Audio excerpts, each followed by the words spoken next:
Cheers, guys. I'm Ashley Haas, and you're watching Ashley Against All Odds, where I give you my predictions against the spread. And let's keep this good luck rolling because I'm feeling pretty good about this week. The 49ers, the Bills, the Bears, and the New York Giants all have a bye week. There's still tons more we can gamble on, and I'm going to give you Ashley's pick of the week. Let's talk football, baby.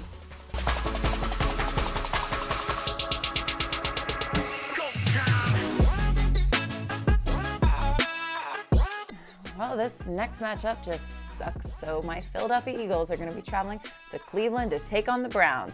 The Browns are 6-3, the Eagles are 3-5-1, and all week long I was saying, hands down, the Eagles are going to lose, the Browns are going to win. It's the easiest pick I could give you guys. Here's the only catch. Myles Garrett has come down with coronavirus or come in contact with somebody who has it. Either way, he can't play. He's on the COVID reserve list, so that sucks. Sucks big time for the Browns, great for my Philadelphia Eagles.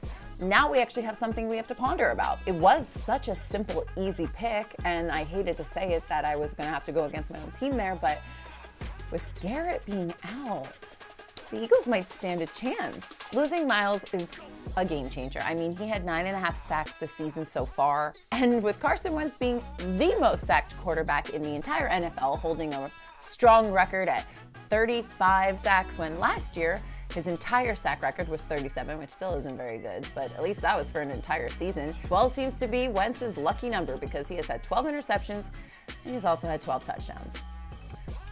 What is it going to take to put in Jalen Hurts? I mean, my mind is blown. Like, why have we not put him in yet? I don't know. I'm still trying to figure out that one, but whatever. All I know is everyone in Philadelphia is begging for Jalen Hurts. Give the kid a chance. Because, yeah, rookie quarterbacks seem to be doing terrible this year. I mean, Justin Herbert and Tua. Why would you want to try a rookie quarterback when we have a quarterback that's throwing the same amount of interceptions as he is touchdowns? Yeah, what could be bad about that? The Browns are 6-3 and the Eagles are 3-5-1. It should be pretty easy for the Browns. It's just now with Myles Garrett being out, I know it's just one person, but this really is a game changer, guys. Although the Eagles did lose last week to the Giants, and I don't know why everyone keeps saying that that was a much better game. I mean, we lost by 10. I still have no idea what anyone's talking about. That was awful. It's not like we played against the Chiefs and lost by 10. We played against the Giants and lost by 10. So I told you guys not to take them, even though I had to take them because it's my team.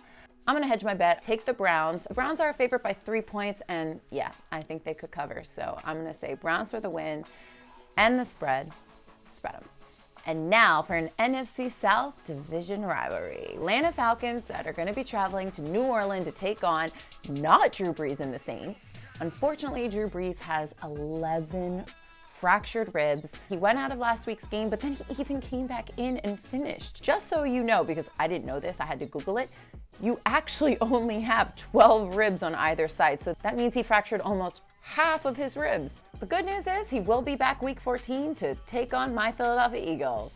Crap. So with Brees being out, it was between Taysom Hill and Jameis Winston, but we all thought it was going to be Winston, and I think we all wanted to see that matchup because throughout the years when Winston played the Falcons, he actually scored 25 touchdowns and only 9 interceptions, so he has a great ratio playing against this Falcon team. So I'm just kind of surprised that they went with Taysom, but kind of excited to see what he has. So even though the Falcons are 3-6 and the Saints are 7-2, it's too risky to take Taysom minus 3.5 points when it's probably going to come down to a field goal. And I actually weirdly feel very good about this pick, even though everyone else is probably going to take the Saints. But I never do what anyone else does, so why start now? The Houston Texans are going to be hosting the New England Patriots.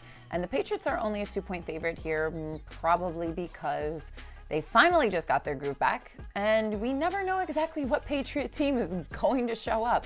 That being said, it is still a Bill Belichick team, and they have been playing really well without Julian Edelman, who has been hurt. So the fact that this team is still doing as well as they are without most of their key players, Newton surprisingly has set the record for 67 rushing touchdowns. That's the most in any season. So congratulations, Cam Newton. That's pretty impressive. But this is still a 4-5 Patriot team. Sure, they are going up against the Texans, who are 2-7, which is also surprising considering the fact that Deshaun Watson is so amazingly talented. It just sucks when you have no receivers. Oh, you could do what Cam Newton does. You could just run in your own touchdowns. He actually has had 67 rushing touchdowns. That's most by far of anyone ever in the NFL. Actually, the second place is Steve Young with 24 less. It's really impressive. Will he run in some more touchdowns this week? Yeah, probably. I probably see him running in one or two for himself. And I think that is going to get them the win over this Houston Texan team. And the spread's only 2 points. I think the Patriots are going to cover. So I'm actually going to make this Ashley's pick of the week. I have never made a Patriots prediction a pick of the week. Patriots to cover 2 points. Spread them. Well, this next matchup is going to be hurt quarterback versus hurt quarterback if Teddy Bridgewater even plays. We have the Carolina Panthers that are going to be hosting the Detroit Lions. So Matthew Stafford had a hurt thumb this week. He was limited in practice, but probably most likely going to play in this game. So we can pretty much expect to see Stafford start this week. Now, as for Teddy Bridgewater, he has strained MCL. Looks like it's going to be former XFL quarterback PJ Walker. Do we know much about PJ Walker? Not too much, but he did play pretty amazing in the XFL. He was one of the XFL breakout stars last year. The Lions are a 2-point favorite here, and I think they're going to win by literally a field goal. So I'm going to say the Lions are going to win, and they're going to cover. Spread them. The Steelers are still undefeated at 9-0. And sure, the Jaguars are 1-8, and you might think I'm absolute crazy here, but I think I'm going to take the Jaguars for the points. Hear me out. Okay, I know this is going to sound probably really crazy, but the word trap game has been thrown out a lot this week. Do I think it's a trap game? No. I absolutely think that the Steelers are going to stay undefeated and go into week 12 having a 10-0 record, which is insane. But the point spread is way too high. So the last 2 games that the Jaguars played, they actually only lost by less than a touchdown. The Jaguars only lost by 4 points last week when actually the Packers were a 14-point favorite. And the week before, the Jaguars only lost by 2 points to the Texans. Yes, these are still losses. I'm not talking about the Jaguars all of a sudden could get their second win against the undefeated team, which wouldn't that be ironic? Don't you think? But with Minshew still being out with his thumb, there's a trend that has become very common this week, but I like Jake Luton. Sure, he's not pulling out the wins, but he is keeping the games very close. I think I'm going to take the Jaguars plus 10.5 here, guys. Yeah. Crazy. Wah, wah, wah. And speaking of the team that they only lost 4 points to, the Green Bay Packers that are going to be traveling to Indianapolis to take on the Colts. I am so pumped for this matchup. Phillip Rivers going up head-to-head with Aaron Rodgers. And this is hands down one of the best quarterback matchups we have this week. I am pumped to see this game. And I'm also a little scared. And so is Vegas because the point spread's only 1.5 points. It is favoring the Colts. They are home. What does really home field advantage mean anymore? Let's be real. This matchup has scared me all week. I'm not very confident here, but I am going to take the Colts. Colts have the best defense in the entire NFL. So if they can stop Rodgers, Rivers can just get a couple of touchdowns in. I think that they can easily take the win over this Green Bay Packer team because the Colts are actually leading the NFC South, but they are currently tied with the Titans at 6-3. So if the Titans were to win this week and the Colts were to lose, they would become in first place in their division. So this is super important for the Colts. Game is also very important to the Packers. It's just not of the utmost urgency considering the fact that they are leading the NFC North with a considerable lead over the Bears. The Bears are 5-5 and the Packers are 7-2. So if they were to lose this game, they're still going to be in first place. I think the Colts are going to want this a little bit more, and Rivers is home, so I'm going to take the Colts, and I think they're going to cover 1.5 points. Spread it. It is going to be a rematch, the game that kicked Lamar Jackson and the Baltimore Ravens out of the playoffs last year. The Baltimore Ravens are a 6-point favorite here, and I do think the Ravens want some revenge. That being said, I don't know why, but I don't have as much of a strong feeling about the Ravens this season as I did last year. Both these teams are 6-3, and they're both second in their division. But since this is a rematch, I'm going to take the Ravens for the win here. The point spread's 6, favoring the Ravens. I think they're going to cover barely by a touchdown. So I'm going to say Ravens win and they cover. Spread them. Okay, so this next matchup, I almost made a pick of the week, but now there's something that makes me just feel a little uneasy. But I'm still leaning towards Vikings winning over the Cowboys. So Vikings are a 7-point favorite currently. So the Cowboys do have a better offensive, defensive, and passer rating in the NFL. That being said, I still want to take the Vikings, only because they're really on a roll. Another reason why I'm taking the Vikings is the last time these two played each other was in Dallas, was with Dak, and the Vikings still won. So without Dak and in Minnesota, I think I like my chances of taking the Vikings here. So I'm going to say the Vikings win and they cover 7 points. Spread them. Wow, this next matchup, let's get pumped, y'all, because we have the Cincinnati Bengals that are going to be traveling to Washington to take on the football team. And neither of these teams have any chance of making the playoffs. The only thing that's cool about this matchup is the fact that this is the #1 and the #2 draft picks going up head-to-head against each other. So of course, I'm talking about Joe Burrow, first overall pick, quarterback for the Cincinnati Bengals, going up against Chase Young, the second overall pick for the Washington football team. And Smith is going to be starting quarterback, so it is going to be Smith against Burrow. I think Chase Young is ready because he was wearing the shortest shorts I've ever seen any man wear, besides at a pool or at a European beach. That were some short shorts. Both these teams have almost the exact same record, which is not good. Nope, it is. So the Bengals are 2-6-1, and the Washington football team is 2-7. Nothing to write home about. Washington is a 1.5 point favorite, so I think I'm gonna give it to Washington here, and I think they're gonna cover. But I'm not very confident about this game. Oh my gosh, did I just like go through puberty or something? I'm gonna have to sip of the beer. I'm not even gonna cut that. I'm gonna leave that in because that was weird.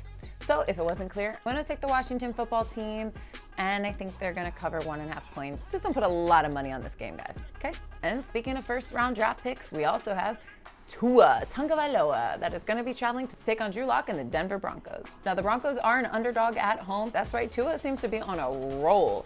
He is undefeated as a starting quarterback, and even though the Broncos are home, that's not really an advantage to them because they're actually 1-4 at home. So yeah, the Broncos actually only won their first home game last week by 1 point. I want to take the Dolphins, but I have a really strong feeling that the Broncos are just going to pull out a win here. I think it's just going to surprise people, and I think it's going to be my upset of the week. Either way, 3.5 points seems pretty high considering I think it's going to come down to a field goal. So I think I'm going to take the Broncos plus 3.5 here. Now for the biggest spread we have this week, we have the Los Angeles Chargers that are going to be hosting the New York Jets. Now, before we put down the Jets a whole ton, and before you guys think I'm absolutely nuts for this prediction, let's just say that Sam Darnold is out and Joe Flacco played pretty damn well. So the Jets are coming off of a bye week, but the game that they played last before their bye was against the Patriots, and they actually almost won. It came down to a 3-point game. That was with Flacco taking over. So I kind of like the Jets here.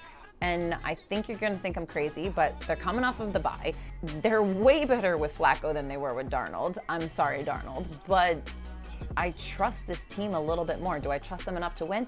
Hell no. I think Justin Herbert, even though he has a terrible haircut, with all of these new things, with Flacco coming back, the Jets coming off of a bye, with Bosa not being Bosa, and Herbert's new haircut, I think I like the Jets plus 9.5 slightly more. Who's pumped for Sunday Night Football? We've got the Las Vegas Raiders that are going to be hosting the Kansas City Chiefs. Now this is another rematch. The Raiders did beat the Chiefs in their own home. In fact, they actually decided to take a victory lap around Arrowhead Stadium with the bus driver. And I think if the Chiefs end up beating the Raiders, we could see the same thing happening in Las Vegas. They could even take that bus all the way up and down the strip and scream that they beat the Raiders. Even though defensive end Farrell has tested positive for COVID, I still like the Chiefs here. The Chiefs are leading the division 8-0, and the Raiders are just behind them at 6-3. This is a division rivalry, still liking the Chiefs here. I think Mahomes is going to be out for revenge. I think we're going to see a turned up Mahomes. Definitely going to win. Now let's talk about the spread. It's 7.5 points favoring the Chiefs. I think that the Chiefs are going to cover.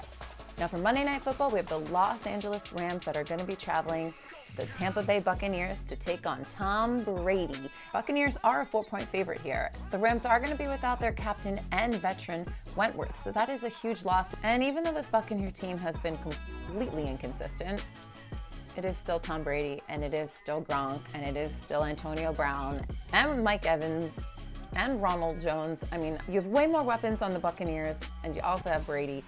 So I'm going to say that the Buccaneers are going to win, and they're going to cover 4 points. Spread them. Guys, that's my show. Those are my predictions. I think we're going to win a ton of money. What do you think? Cheers.